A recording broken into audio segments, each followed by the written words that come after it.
ओम शांति बहन जी। आज की मुरली बहुत ही गहरी थी। एक एक पॉइंट मन को छू गया। ओम शांति भाई जी। सच में, खासकर सर्वोत्तम सच्ची सर्विस वाला पॉइंट बहुत ही सूक्ष्म लगा। हाँ, पहले तो हम यही समझते थे कि किसी को समझा देना समझाना ही सेवा है। लेकिन आज पता चला कि असली सेवा तो योग की शक्ति से किसी के अशुद्ध संकल्पों को भस्म करना है। बिल्कुल।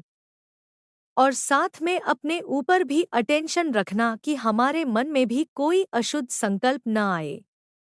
यही तो सबसे महीन राज है। एक और बात जो मुझे बहुत अच्छी लगी, अंतर्मुखी बनो। अगर हम सिर्फ सुनकर रिपीट करते रहेंगे तो वो ज्ञान वाक्य बन जाएगा, अनुभव नहीं बनेगा। सही कहा भाई जी। जब हम अंतर्मुख होकर महावाक्यों को गहराई से धारण करते हैं, तभी वो हमारे जीवन में उतरते हैं। नहीं तो माया का प्रभाव भी आ सकता है। मतलब सिर्फ सुनना काफी नहीं, अंतर्मुख होकर जीना जरूरी है। आज मन मंदिर वाली उपमा भी बहुत सुंदर थी।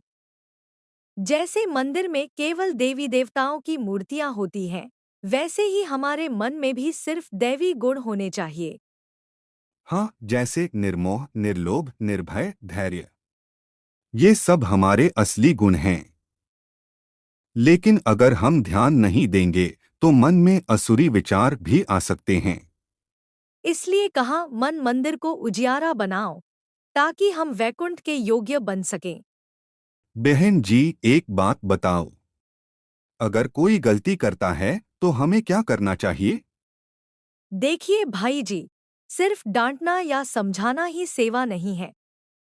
असली सेवा है उसे सावधान करते हुए अपनी योग शक्ति से उसके अशुद्ध संकल्पों को समाप्त करना।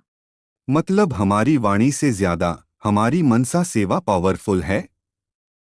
बिल्कुल, क्योंकि मनसा के वाइब्रेशन बहुत सूक्ष्म होते हैं।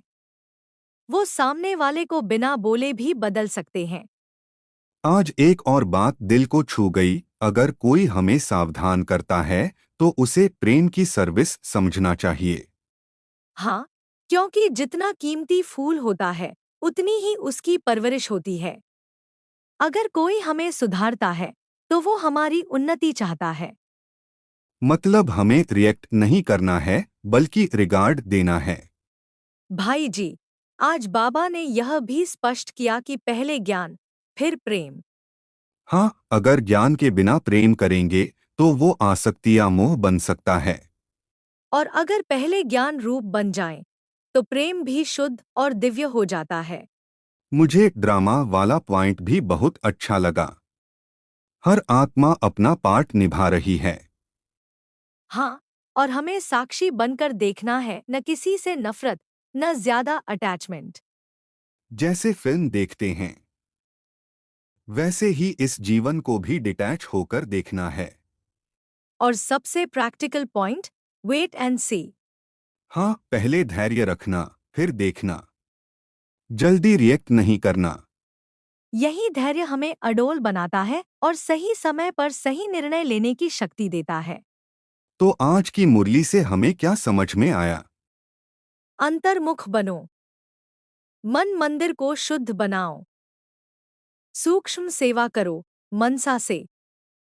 ज्ञान प्लस प्रेम का बैलेंस रखो, साक्षी बनकर ड्रामा देखो, धैर्य, वेट सी अपनाओ। अगर हम ये सब अपने जीवन में लाते हैं तो सच में फरिश्ता जीवन यही अनुभव कर सकते हैं। बिल्कुल भाई जी। और यही सच्ची सेवा है, खुद को बदलना और दूसरों को वाइब्रेशन से बदलना। हम हम सदा सदा अंतर्मुखी, अंतर्मुखी, साक्षी साक्षी और और सेवा सेवा के के उमंगोत्साह उमंगोत्साह में में रहकर रहकर अपने अपने और और विश्व के विश्व के कल्याणकारी कल्याणकारी बने। बने। ओम ओम शांति। शांति।